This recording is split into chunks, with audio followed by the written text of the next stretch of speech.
James Young, jurnalis yang mengikuti perkembangan Manchester United, melihat adanya perkembangan positif dalam identitas permainan setan merah di bawah Ruben Amorim, meski harus tersingkir dari Piala Liga Inggris setelah kekalahan drama 4-3 dari Tottenham. Yang menyoroti semangat juang pemain seperti Amad Diallo yang aktif melakukan press terhadap kiper lawan, sesuatu yang jarang terlihat di era Ten Hag. Yang mengakui masih ada inkonsistensi dalam performa skuad, bahkan dalam satu pertandingan yang sama. Menurutnya, kekalahan dari Spurs lebih disebabkan oleh kualitas lini serang lawan yang lebih tajam. Ia juga menyoroti belum maksimalnya kontribusi striker-striker United seperti Rasmus Højlund dan Joshua Zirkzee yang belum tampil sesuai ekspektasi. Amorim masih membutuhkan waktu untuk mengimplementasikan filosofinya secara penuh. Perlu diingat bahwa ini bukan pemain-pemain pilihannya dan dia membutuhkan beberapa jendela transfer. Tambah Young, meski belum menemukan formasi terbaik, situasi akan membaik ketika para pemain yang cedera kembali bermain.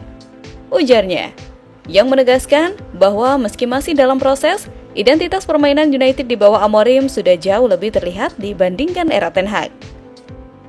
Bakal butuh waktu bagi Amorim untuk benar-benar memberikan pekerjaan terbaiknya dan menurunkan rencananya. Jangan lupa bahwa pemain-pemain ini bukanlah pemain dan dia akan membutuhkan bursa transfer. Lanjut Yang. Sementara itu Manchester United dan Bournemouth akan bertemu di Old Trafford pada pekan ke-17 Liga Inggris.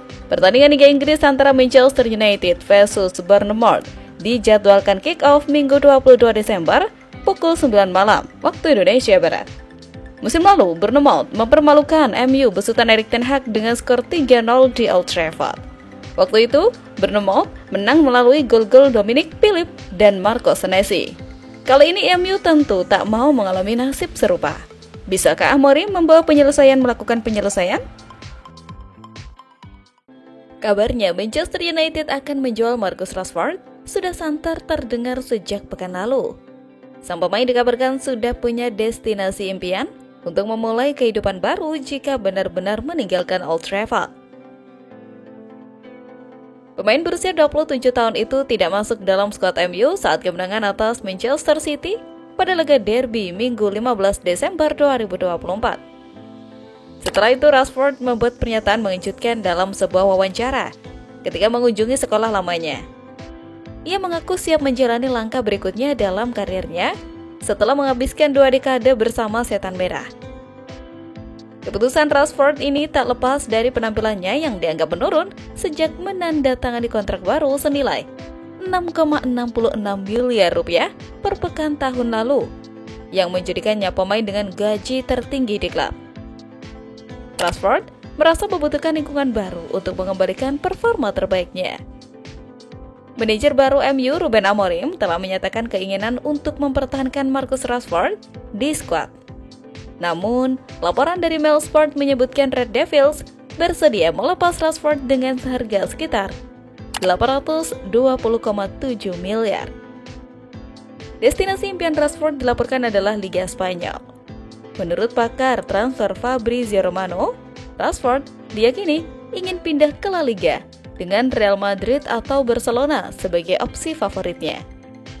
Namun, peluang transfer ke kedua klub tersebut tampaknya sulit terwujud, mengingat performa Rashford yang hanya mencetak 15 gol di semua kompetisi sejak awal musim lalu.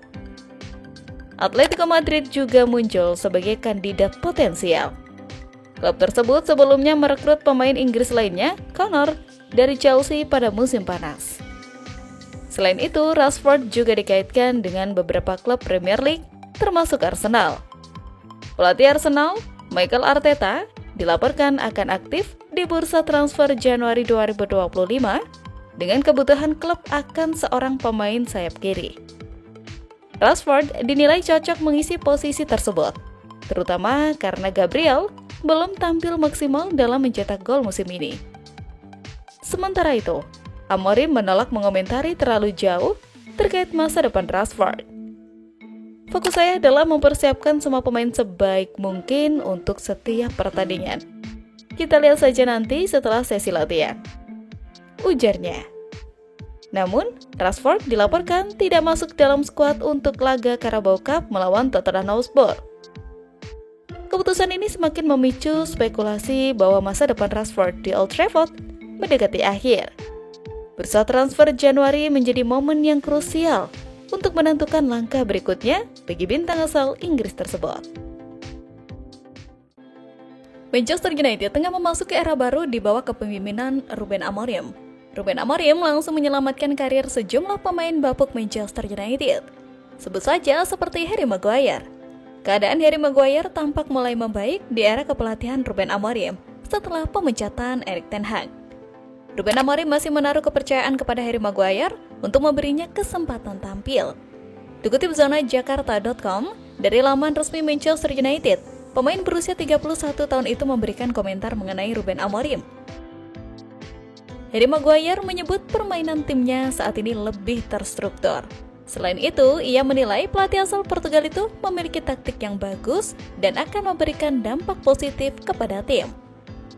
Nama-nama lain yang dianggap bapuk di era Ten Hag lainnya adalah sang kapten Manchester United, yaitu Bruno Fernandes. Bruno dianggap tak bisa apa-apa, ditambah di era Amorim, Bruno dipaksa bermain menjadi lebih agresif seperti Garnacho. Namun itu bahkan tak mempersulit Bruno. Bahkan sebagai kapten tim, Bruno telah menemukan kembali bentuk terbaiknya di bawah Amorim. Dengan mencatatkan 5 gol dan 4 assist dalam 7 pertandingan, Bruno menunjukkan perannya yang vital. Amorim menyebut Fernandes sebagai pemain paling berpengalaman yang mampu menjadi inspirasi bagi rekan-rekannya. Nama selanjutnya ada Noussair Mazraoui.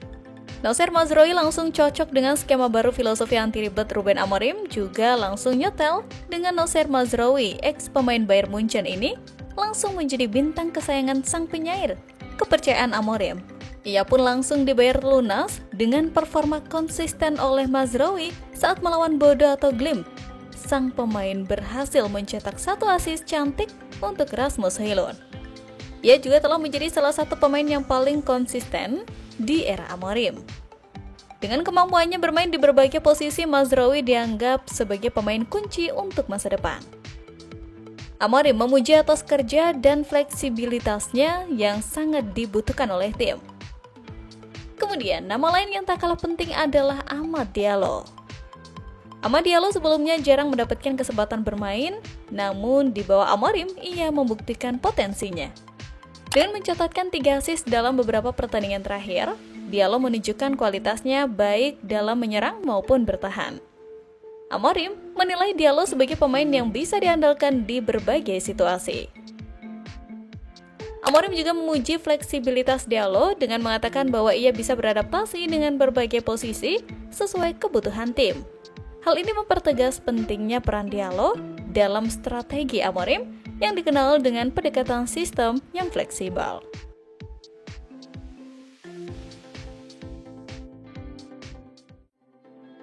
Salah satu pemilik Manchester United, Sir Jim, pada awal Desember 2024 ini blak-blakan mengenai kondisi klub. Banyak fakta mengejutkan terungkap dari mulut konglomerat Inggris tersebut yang bikin pusing fans MU. Dalam wawancara dengan United We Stand, Sir Jim secara jujur mengakui status MU saat ini sudah berubah dari klub elit menjadi klub mediocre. Terus menelan pil pahit dipecat oleh setan merah. Sir Jim juga blak-blakan soal kebobrokan klub dalam pembelian pemain. MU kerap buang-buang uang mahal untuk membeli pemain yang berujung jadi investasi bodong. Sebut saja pembelian Anthony, Donny van de Beek, Jadon Sancho, Angel Di Maria hingga Andre Onana. Untuk itu, Sir Jim bertekad memperbaiki tim perekrutan pemain di MU. Dia sudah menemukan cara agar MU tidak lagi melakukan investasi bodong dalam pembelian pemain. Sir Jim bertekad akan memanfaatkan data agar tidak ada lagi kesalahan pembelian pemain. Sir Jim bahkan merasa MU kedodoran dalam hal data analisis. Dan sementara itu Amorim menegaskan bahwa ia tidak terlalu khawatir karena dirinya sudah memiliki pengalaman serupa pada tahun pertamanya bersama Sporting Lisbon. Kesalahan di lini belakang seperti saat dikalahkan Arsenal tengah pekan kemarin kembali terulang.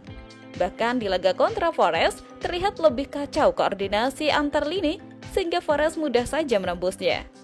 Apalagi ini jadi kali pertama Amorim tumbang di kandang sejak Februari 2023 saat Sporting yang ditanganinya kalah 2-3 dari FC Porto. Meski startnya naik turun seperti ini, Amorim